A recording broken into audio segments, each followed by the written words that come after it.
We look at the world around us, our cities, our borders, our sprawling modern civilization, and we assume it is permanent. We operate as though this exact moment in time is the definitive measure of reality. But the Earth is 4,600,000,000 years old. Write that out, and the number stops behaving like math. It becomes scale. It becomes a distance completely detached from human intuition.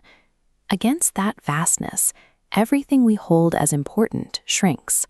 All of recorded human history, even if we are generous and include the earliest agricultural settlements, fits into roughly 10,000 years.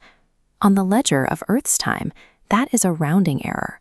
You can look at the entire arc of our species, every empire and invention, and against the crushing weight of deep time, our story is practically invisible.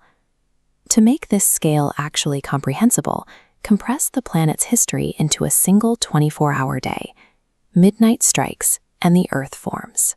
By 4 a.m., simple, single-celled life appears in the ancient oceans, and then almost nothing changes.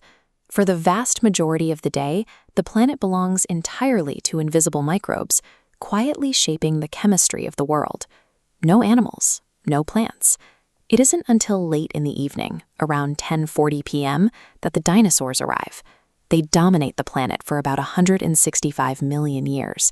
And then, at exactly 11:39 p.m., they are entirely gone, which leaves everything else. Every human life, every war, every discovery. We occupy only the last few seconds before midnight. We are an absolute late arrival to the planet's story. Long before those late-night arrivals, the physical planet itself was violently rearranging.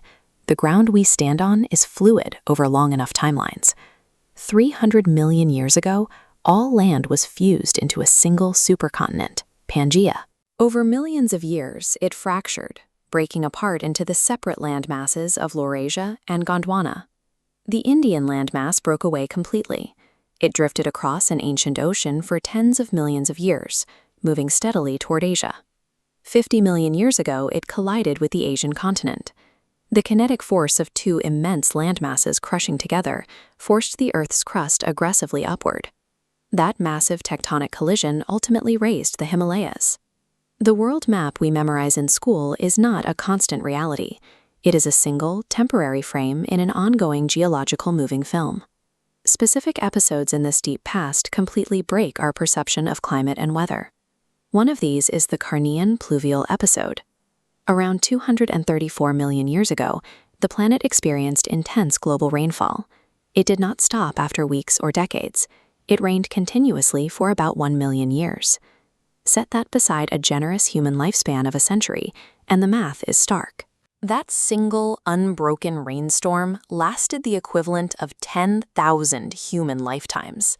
This staggering climatic pressure transformed global ecosystems.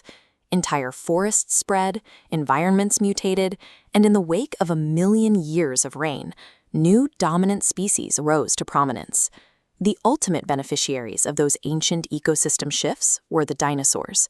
For 165 million years, they were the defining physical reality of Earth. But their reign ended because of the terrifying role of random chance. A single rock, 10 to 12 kilometers wide, was drifting through the solar system. It likely originated deep in the asteroid belt, a massive ring of debris floating out past the orbit of Mars. Over millions of years, the immense gravitational influence of giant planets, like Jupiter, subtly nudged this specific asteroid. A tiny deviation altered a stable path, setting it on a direct collision course with Earth. 66 million years ago, it struck the Earth at 20 kilometers per second. The impact released energy equivalent to millions of nuclear weapons detonating. The age of the dinosaurs ended in an abrupt flash of firestorms and atmospheric dust. This is the architecture of contingency. Had that distant gravitational nudge not occurred millions of years prior, the asteroid misses. The dinosaurs might have persisted. Mammals remain completely marginal, and humanity never appears. Bring the focus back to the present day. We wake up, we go to work, we operate within the comfortable routines of our modern lives, mostly oblivious to the chaos that built the ground beneath us. Yet, in the last few seconds of this 24-hour Earth, we construct heavy narratives of absolute centrality. We divide ourselves violently by fleeting beliefs and arbitrary geography. We attach permanence to institutions that have existed for a microscopic fraction of this planet's history. Against the geological record, empires that lasted for centuries collapse into mere statistical noise. Accepting this is not an exercise in dark pessimism. It is a necessary intellectual recalibration. We live on a planet where 1,000,000 years of rain can fall, where continents plow through oceans, and where dominant species can vanish in a flash of light. When you understand that scale, you realize our most intense human conflicts belong to a staggeringly narrow frame. Our value is not found in permanence. The question is not how important we are, but how purposefully we choose to spend the brief moment we have, before the clock turns, as it always has, moving on without us.